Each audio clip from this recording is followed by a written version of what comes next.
É uma daquelas notícias que, às vezes, pela manchete, não dá para ter a dimensão ou o peso da importância que isso tem. A conservadora Sanae Takaichi, do Partido Liberal Democrata, o PLD, foi eleita hoje a primeira ministra do Japão. É uma vitória por uma margem pequena lá no sistema parlamentar do Japão, na Dieta, como é chamado o parlamento japonês. Os brasileiros se divertem com o nome do órgão. 237 votos de 465 na Câmara Baixa e 125 de 248 na Câmara Alta. Vitória magra, como a gente falava, mas o ponto que isso traz é ainda maior. Um câmbio, uma mudança maior na forma como o Japão vai se relacionar com as tensões locais e com as suas forças armadas. Ela já havia sido eleita antes, a gente noticiou aqui como a nova líder do PLD do partido no dia 5 de outubro, com o apoio das alas nacionalistas e conservadoras da legenda, que vem controlando o PLD, é a sigla dominante no parlamento japonês consistentemente desde que o partido foi fundado em 1955. Histórico também pelo seguinte motivo: vai ser a primeira mulher a chefiar o governo japonês. A vitória de Takaichi é o resultado da consolidação da herança política do ex-primeiro-ministro Shinzo Abe. Ele, então, governou o Japão anteriormente, em 2014 e 2015 fez mudanças-chave na estrutura de como o partido se relaciona, de como o país se relaciona com a sua autodefesa, e foi assassinado, então, em 2022, enquanto realizava um discurso de campanha. Não só Takaichi era protegida política de Shinzo Abe, chegou a ser ministra do governo dele. Até o assassinato de Abe, lá em 2022, aconteceu em Nara, que foi precisamente a cidade onde Takaichi nasceu. Abe, um mentor para ela. A gente tem aqui então uma foto dos dois juntos. A gente tem, aí você está vendo eles dois juntos, como a gente falou, ela foi ministra no governo dele anteriormente. Considerada uma aliada leal e protegida política. Agora, a liderança dela aponta para uma guinada para políticas mais assertivas em alguns pontos principais. Pelo menos é o que é esperado enquanto a gente aguarda para ver o que esse governo tem adiante. Primeiro, uma economia mais intervencionista. É o Abenomics, como se diz em inglês, uma brincadeira com a palavra economics, economia, e com o nome do ex-primeiro-ministro Shinzo Abe. Depois, pautas tradicionalistas e conservadoras quando se fala de costumes. E isso também é um quê importante para a gente ter na análise e para você ter no horizonte. Afinal de contas, isso traz um aceno muito forte dela para a geração mais nova. E essa questão da geração Z é algo muito importante que a gente vai discutir mais adiante nesse segmento.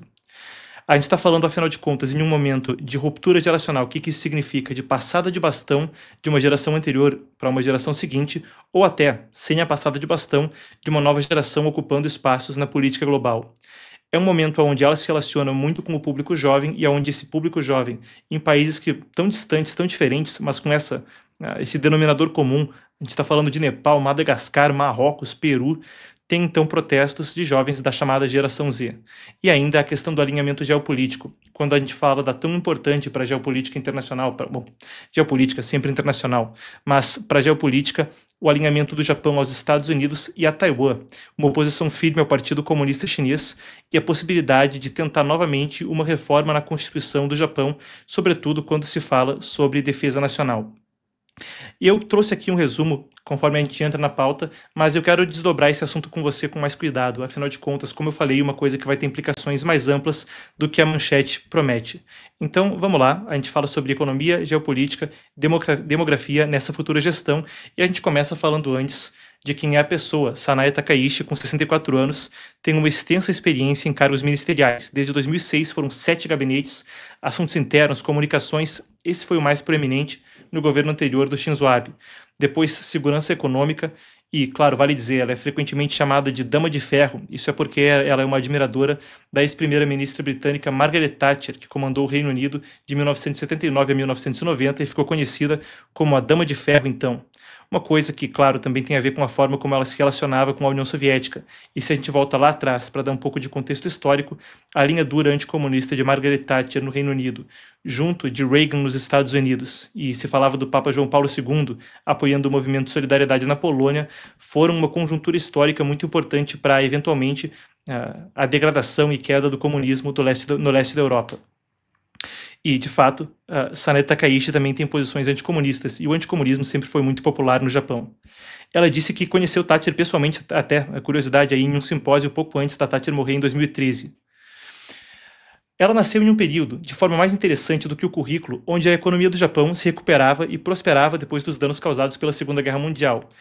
Nem necessário falar, o Japão foi o único país que sofreu um ataque nuclear, e mesmo antes das bombas atômicas em Hiroshima e Nagasaki, grandes partes do país já tinham sido bombardeadas a frangalhos. O pai dela trabalhou na indústria automotiva e a mãe dela era uma policial na cidade de Nara. Ela foi parte da ascensão de uma classe média que moldou profundamente o que é a democracia japonesa moderna. Eu quero até fazer uma digressão histórica e me aprofundar um pouco mais com vocês nisso. Quando houve a derrota do Japão na Segunda Guerra Mundial, lá atrás, depois das bombas atômicas em Hiroshima e Nagasaki, o imperador Hirohito disse para o público japonês que eles teriam que suportar o insuportável, sofrer o insofrível, e era uma fala em um tom muito nefasto. Afinal de contas, no contexto da guerra, e mesmo na filosofia militar que o Japão adotou durante a guerra, eles haviam sido conquistadores brutais, fazendo todo tipo de massacre e de atrocidade de guerra. Não posso falar aqui metade do que eles fizeram, senão o vídeo vai ter até alcance restringido. Mas o ponto é, era uma expectativa de que a ocupação americana depois da Segunda Guerra Mundial ia ser uma tirania insuportável. O que aconteceu foi o oposto. Uma fonte histórica importante a respeito disso é, por exemplo, o livro Dear General MacArthur, Querido General MacArthur. O Douglas MacArthur era o general que liderava a ocupação americana no Japão depois da Segunda Guerra Mundial, e ele começou a receber uma enxurrada de cartas que foram depois compiladas nesse estudo, analisando então as cartas do povo japonês para o ditador, entre aspas, o gerente da ocupação americana, o general Douglas MacArthur. Ficou muito famoso por ter atuado como general na Guerra do Pacífico também durante a Segunda Guerra Mundial, depois foi quem liderou as forças da ONU na Coreia. Uma figura famosa para quem estuda militarismo. Mas nesse aspecto da gestão dele sobre o Japão, as cartas eram amplamente elogiosas, agradecendo ele, dizendo que aquilo lá era uma maravilha, que estavam adorando a gestão dele, etc. E teve até campanha no Japão para o MacArthur ser presidente dos Estados Unidos depois que ele saiu da ocupação japonesa. Ela é parte de uma classe média que cresceu no caldo nas gerações seguintes após esse momento e que foi moldada por tentar herdar do experimento americano alguns conceitos como a cidadania americana e a forma como os americanos se relacionam com a democracia. Uma coisa que permeia muito profundamente o que é a psicologia, o que é a cabeça das pessoas que cresceram moldadas nessa sociedade da aliança nipo-americana, da aliança entre o Japão e os Estados Unidos. Talvez um dos aspectos interessantes da formação dela, afinal de contas a gente fala de um pai que trabalhou na indústria automotiva, mãe policial, essa classe média japonesa. Ela mesma foi professora universitária depois e entrou na política como deputada em 93. Em 2006 depois, quando o Abe se tornou primeiro-ministro pela primeira vez, ela foi nomeada ministra e desde então ocupou uma série de cargos ministeriais. Bem, isso é a respeito da carreira dela e um pouco sobre o background do Japão que acaba formando a nova primeira-ministra. Na nossa apuração, a gente traz agora alguns dos traços pessoais que tornam ela uma figura, de certa forma, análoga até a outros líderes direitistas pelo mundo, Javier Milei na Argentina, ou outros líderes que, quando a gente fala do tal nacional-populismo, e uma série de líderes direitistas com certos denominadores comuns, certas características parecidas, apelo nas redes sociais, ela é talvez uma expressão disso no Japão. Então, vamos lá. Fã de motos e heavy metal. Antes de iniciar a carreira política, ela também atuou como comentarista de televisão, e esse negócio falam que ela tocava bateria tanto que andava por aí com 4 baquetas caso 2 delas quebrassem quando estivesse aí em algum ensaio ou em algum show. Em uma época, claro, marcada, como a gente falava, de protestos liderados pela geração Z, em lugares tão distantes quanto Marrocos, Nepal, Madagascar e Peru, é uma das coisas que dialoga com esse público. Outro dos traços pessoais interessantes, levando isso para outro lado, é que ela é uma visitante regular do santuário Yasukuni, em Tóquio, que, de acordo com a religião shintoísta, abriga os kami, ou seja, as almas de 2,5 milhões de pessoas que morreram a serviço do Japão em guerras, incluindo criminosos de guerra que foram executados. O que também é frequentemente interpretado por outros países, por outros analistas políticos, como uma espécie de glorificação do passado militarista do Japão, e é aí que a gente entra num dos pontos nevrálgicos a ser interpretado sobre essa eleição. A eleição de Takaichi, dos hábitos pessoais até o rótulo de Dama de Ferro, traz à tona uma série de questões que pontuam uma guinada no Japão. Um país que passa por uma série de desafios econômicos. Por exemplo, a dívida. Se a gente vai falar em números brutos, 250% do PIB, e em números líquidos, 140%. Sem entrar muito no economês, existe um problema. Uma população cada vez mais velha, sem muitos sucessores, uma pirâmide etária, como chamam, com menos gente jovem, mais gente velha e uma conta que não fecha na Previdência. Ela tem diretrizes econômicas que podem contar aí com mais estímulo fiscal, juros baixos, investimento público, e tem que ver como isso vai ser equilibrado adiante com a questão da Previdência. Mas, fato é, infraestrutura, semicondutores, inteligência artificial, uma série de indústrias de ponta, energia, estão na pauta dela. Da perspectiva econômica, tem esse desafio de como ela vai lidar com a Previdência e conciliar isso com uma agenda de investimento mais robusto. Depois, tem outra questão interessante e é aí que eu quero chegar com vocês naquilo que eu acho que é mais relevante na sequência. Eu quero conversar com vocês a respeito do seguinte. Eu vou colocar aqui ao meu lado algumas das questões para a gente entrar nisso. E, bom, se a gente falava sobre a questão econômica, antes da gente seguir, eu tenho aqui um pouco dos gráficos que mostram, por exemplo, a respeito de questão inflacionária e a respeito da pirâmide demográfica e do envelhecimento da população do Japão quando a gente fala de população idosa. Mas, de forma mais importante que isso, algumas das manchetes aqui pontuam as tensões no leste da Ásia. China viola nosso espaço aéreo todo dia. A tensão do Japão em uma das áreas de maior rivalidade no mundo. Depois, aqui, a gente pode ver Okinawa, por exemplo, uma ilha ali no mar do leste da China, onde você vê também incursões acontecendo por parte da China com costumeira recorrência. Eu quero passar com vocês pelas tensões geopolíticas que pontuam tudo isso. Vou fazer um preâmbulo, um prólogo, que vai ajudar a gente a ter uma dimensão de por que isso é importante. Quando a gente pontua questões de geopolítica, muitas vezes é importante a gente resgatar esse tipo de coisa para saber do que a gente está falando. Quando a gente fala de tensão geopolítica China e Estados Unidos, ela é talvez a premente da nossa era. E muita gente pergunta por quê, em um mundo onde tem aí 3 tensões que são principalmente citadas. Taiwan e China, o conflito no leste da Europa, que já escalou para uma guerra, a maior no continente desde a Segunda Guerra Mundial, e ainda a questão da faixa de Gaza e as tensões no Oriente Médio. Apesar de outros conflitos regionais de menor escala, esses são os 3 comumente citados. Mas de forma interessante, quando a gente fala do leste da Europa, ou até mesmo do Oriente Médio, eles acabam caindo no contexto, muitas vezes, do apoio do Irã à China, ou do apoio da Rússia à China, ou vice-versa, o apoio da China a esses países. E isso é porque, enquanto esses conflitos têm sim implicações regionais muito grandes, tanto para os envolvidos, os países vizinhos, eles não dão a dimensão daquilo que é um conflito de grandes potências, que essencialmente é a expressão militar ou a expressão de tensão nas forças armadas daquilo que é o conflito premente do século XXI, a disputa quanto a se a China vai ou não conseguir substituir os Estados Unidos como a grande potência global, e o que uma coisa que não significa só aí uma substituição em rankings econômicos ou uma substituição quando vai fazer uma lista e ver ali quem é o número 1, mas uma questão que também pontua a tensão crescente quanto a si os valores que foram instilados no mundo a partir da Segunda Guerra Mundial com a exportação do modelo americano em grande intensidade são aquilo que vai prevalecer, se a gente está falando de, pelo menos, tentativas quanto à liberdade individual e democracia, ou se o Partido Comunista Chinês, aquilo que eles chamam de uma comunidade com futuro compartilhado para a humanidade, é o que prevaleceria. O que de fato está em jogo é isso. E de forma muito interessante, uma figura que é pouco citada na política internacional, mas que é um personagem aí fascinante da política internacional em tempos recentes, um sujeito chamado Milos Vystrčil. Ele era o presidente do Senado da República Tcheca, há alguns anos atrás, e ele fez uma visita de Estado para Taiwan. Ele falou em chinês para o parlamento taiwanês, 我是台湾人, eu sou taiwanês.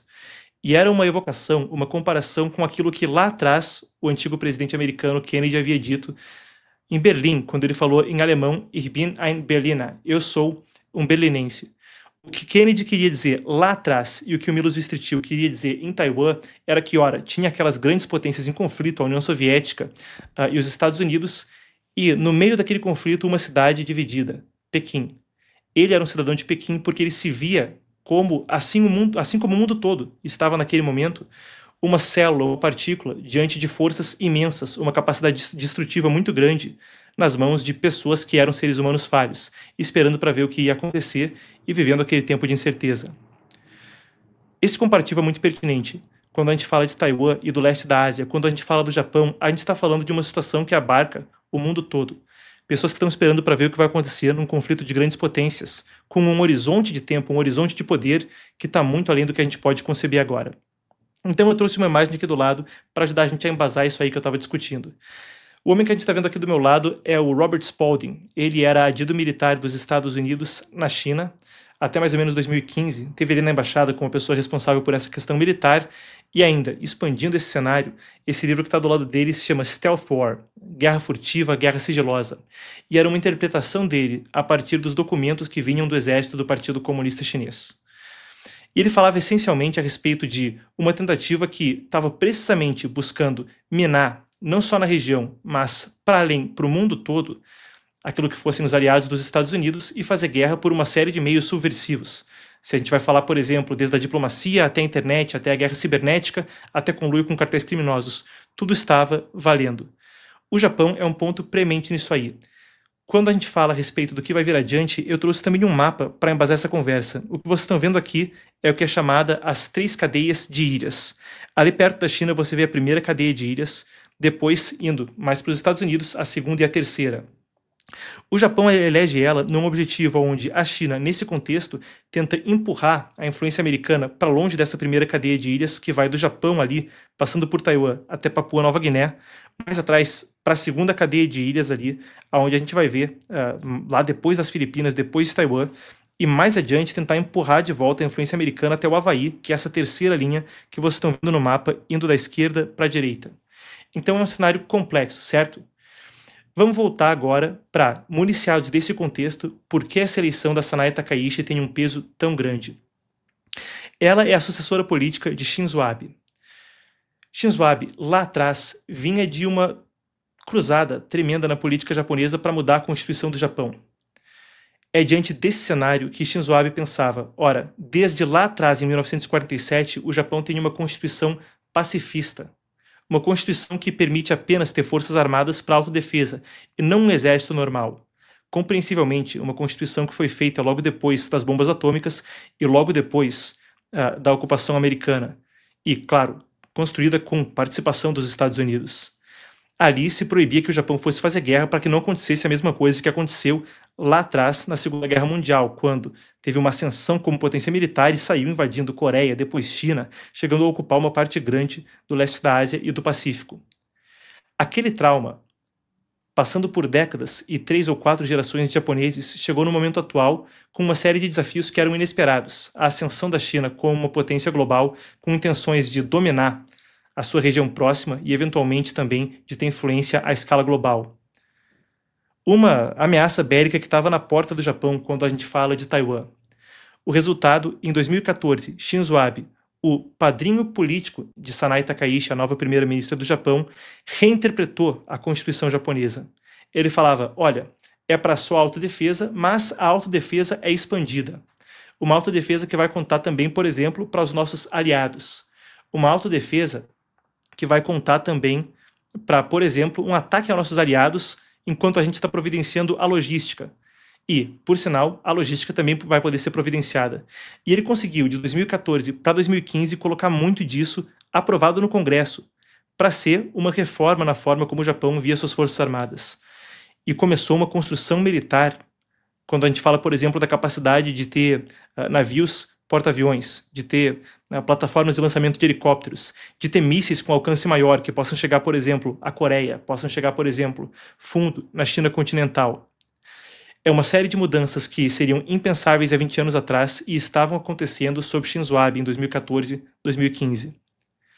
Depois que Abe morre assassinado na cidade onde, como a gente falou, Takaichi nasceu, Nara, em 2022, ela, como herdeira política dele, começa a se articular com as alas mais à direita da política japonesa e agora, voltando para o governo japonês, vai estar diante da possibilidade de tentar continuar de onde Shinzo Abe parou. Uma militarização maior da região. Um foco numa autodefesa que entende a China do Partido Comunista Chinês como uma ameaça imediata na vizinhança. Que entende que as suas ilhas próximas a Taiwan, por exemplo, estão em risco imediato caso haja uma guerra ali. E com uma nova interpretação da Constituição pacifista que permitiria ao Japão intervir. O apelido de Dama de Ferro, com a comparação a Margaret Thatcher, traz um quê aí ainda mais profundo quando a gente pensa nesse cenário. Se para Margaret Thatcher a ameaça de um holocausto nuclear ao lado da União Soviética era aquilo que faria com que ela precisasse ter uma postura, aspas, de ferro, a proximidade com o Partido Comunista Chinês e a disputa de grandes potências no leste da Ásia é o que colocaria Takaichi nesse mesmo patamar. Agora, ela pode ter algum tipo de influência similar ao que Thatcher teve na queda do comunismo no leste da Europa, se comparado à China? Muito difícil a gente dizer nesse momento, mas a gente aguarda para ver o que vem à tona com a primeira-ministra, então, a primeira-ministra a liderar o Japão.